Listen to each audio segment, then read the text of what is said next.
Bienvenidos a este pequeño mini documental que es básicamente un proyecto para la escuela, en el cual tratamos de dar a conocer o dar el reconocimiento que merecen realmente algunas de las filósofas mujeres, que si preguntas a cualquiera te dirá que sí saben que hay, pero no te podrán decir un nombre, o eso creo yo. Voy a hacer mi caso.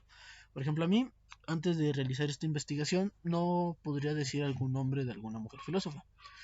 Y si haces una pregunta, por ejemplo, dime el nombre de un filósofo, por lo general te responden o te responderán nombres de filósofos griegos como, no sé, Platón o Aristóteles. Entonces, creo que en este caso las mujeres están un poco opacadas o no se les da el reconocimiento que deberían tener. Algunas de estas mujeres, muy grandes pensadoras y filósofas, que rompieron muchos, por así decirlo, moldes en su época, demasiados en algunos casos que estuve viendo.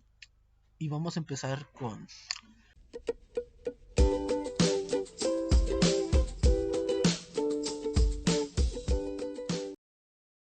Olimpia de la Goes. Así es, Olimpia de las Goes. Era más su seudónimo porque su nombre era Marie Gousse. Nacida en Montauban, en Francia, el 7 de mayo, y fue una escritora autora en el año de 1791 de la Declaración de los Derechos de la Mujer y la Ciudadana. Nació en una familia humilde o burguesa y se casó muy joven y quedó viuda en poco tiempo, con una hija a su cargo. Su marido era un ya mayor. Sí, era lo normal en esa época, por así decirlo. En 1788 se trasladó a París, donde se cambió el nombre y emprendió una carrera literaria redactando obras de teatro. A pesar de la escasa educación que había recibido, con el dinero que ganaba no podría mantenerse.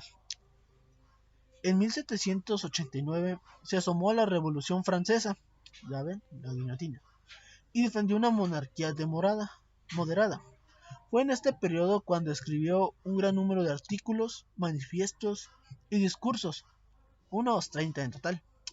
Su pensamiento propio de la Ilustración ya se había plasmado antes en algunas de sus obras de teatro. La más conocida, La esclavitud de los negros, donde la critica con mucha dureza. Nos critica. Admirada en Mirabeau y en Lafayette, la obra. En 1791 escribió la famosa Declaración de los Derechos de la Mujer y la Ciudadana, como contrarreacción a la Declaración de los Derechos del Hombre y el Ciudadano, ya que en esos escritos solo se reconocía la condición de ciudadano a los hombres y la mujer y niños, sobre, bueno, principalmente la mujer, eh, quedaba en una situación de inferioridad.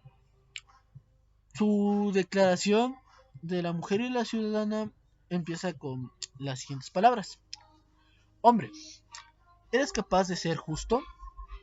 Una mujer hace esta pregunta. Siguiendo la línea de Montesquieu, defendió la separación de los tres poderes, sin contradecirse con el hecho de que en 1793 iniciara la defensa de Luis XVI y se opusiera a la Robespierre y Marat. Mi francés es muy malo. Por sus ideas políticas fue guillotinada el 3 de noviembre de 1793, acusada de ser la autora de un cartel girondino. Que ella se encontró en un contexto parecido a otros pensadores o a gran parte de la gente que participó en dicha revolución, ya que, como vimos, es la época de la Ilustración, donde llegan las grandes ideas del igualismo, del humanismo y del hombre como el centro del todo. Y generó, al menos ella percibió, que la mujer se hacía de lado. Y ella también pensó, entonces, el hombre y la mujer son iguales, entonces ambos son el centro del todo, siguiendo lo del humanismo. Espero no haberme equivocado. Pero eso fue el contexto que encontramos, en pleno de una revolución, con ideas de la Ilustración a su máximo auge, agitaciones sociales, y bueno, eso fue lo que le tocó a ella vivir en Francia.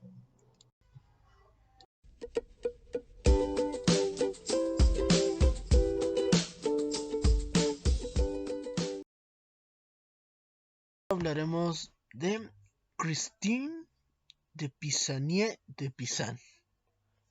Nació en Venecia, era hija de un consejero que fue nombrado astrólogo, médico y alquimista del rey Carlos V de Francia. Bien, eso se debió a que su padre era reconocido por esas áreas. Y cabe recalcar que fue cuando ella tenía como unos 4 años, cuando el rey Carlos V de Francia fue quien pidió por él por su excelencia, por así decirlo, académica de su padre. Fue la razón por la que fue ella a los 4 años, pues se mudó a Francia. Allí Christian leyó los clásicos y las obras literarias humanistas. Y eso se debía a la posición que tenía su padre, que le permitió acceder a los conocimientos que en esa época era pues restringido, solo los nobles podían adquirir ese conocimiento. Entonces, ella comenzó a escribir realmente cuando se quedó viuda con 3 hijos. Bueno, hay que recalcar que se casó como por los 15 años, algo muy común en la época, con un notario del rey, del gobierno del rey de Francia, Carlos V. Según dice, ella se casó realmente por amor y realmente se querían. Tuvieron 3 hijos, solo que él murió de la peste. Así fue. También cabe recalcar que ella también menciona o escribió hacia el rey y fue como un trato bueno, o sea, se llevaban bien. Para hacer frente a las dificultades económicas, comenzó a escribir baladas de amor, poemas cortos y crónicas. Otra que también escribe para sobrevivir. No me lo tomen a mal. En 1401 participó en la querella literaria y se consideró como una de las escritoras preocupada por la posición de las mujeres en la sociedad, tomando en cuenta que pues la mujer solo se le tomaba a veces hasta como objeto o solo en la casa. 4 años más tarde había escrito sus obras más destacadas: La ciudad de las damas, más adelante la veremos, El tesoro de la ciudad de las damas, El libro de las 3 virtudes. Con el uso figurado retórico, expresó una perspectiva completamente femenina con la que creó un foro para hablar de temas importantes, para que las mujeres, formas importantes en las que las mujeres únicamente daban su opinión, solo participaban mujeres. Bien, quiero hablar principalmente de una de sus obras, creo que la más conocida de ella, no, estoy seguro que fue la más conocida porque causó más revuelo, el cual es El libro de la ciudad de las damas. Sin duda su obra más conocida, se los dije, por su orientación positiva hacia el papel de las mujeres en la sociedad. Este texto, publicado en 1405, es una obra alegórica inspirada en el libro de Clarice Boileribus, escrita por Giovanni Boccaccio en el siglo XIV, que trata de una colección de biografías de mujeres virtuosas, tanto históricas como mitológicas. ¿Okay? En la ciudad de las damas, Pizan evoca princesas virtuosas, admitidas en la ciudad construida por la razón, la justicia y la rectitud. Este trabajo es un buen ejemplo de la técnica literaria que empleó mayoritariamente Christine de Pizan, y la complicación que consiste en reunir fuentes, fusionarlas y asimismo crear un nuevo trabajo. Bueno, también le hizo una canción a Juana de Arco en su honor. En 1421 ingresa en el convento de la Posis y pocos años más tarde escribe un apasionado libro dedicado a la grandeza de Juana de Arco, la Distré de Jaime de Ars, exaltado en el triunfo de la doncella de Orleans en el lumbengo conflicto entre Francia e Inglaterra durante la Guerra de los 100 años, que realmente duró 116 años. Es bueno mencionar Querella de las mujeres, porque está relacionado con Pisa. En su obra La ciudad de las damas, Christine de Pisan va a dar un gran impulso a la llamada Querella de las mujeres, debate histórico y literario que comenzó en la Edad Media, pero que continuó hasta hasta épocas posteriores, que trata sobre la naturaleza, posición y esencia de la mujer, determinada en el lugar que ésta debe ocupar en la sociedad y familia. En la querella de las mujeres participaron mujeres de diferentes clases sociales, entre ellas pensadoras, intelectuales y gobernantes, que rechazaron las teorías que situaban por cuestiones biológicas a la mujer por debajo del hombre.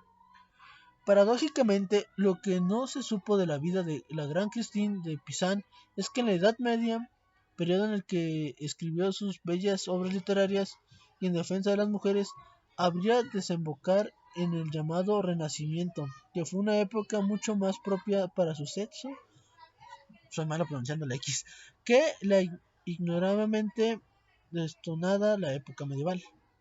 Es decir, que irónicamente, pues quitó la época medieval. O sea que ya llegó a la época cuando empezó el Renacimiento.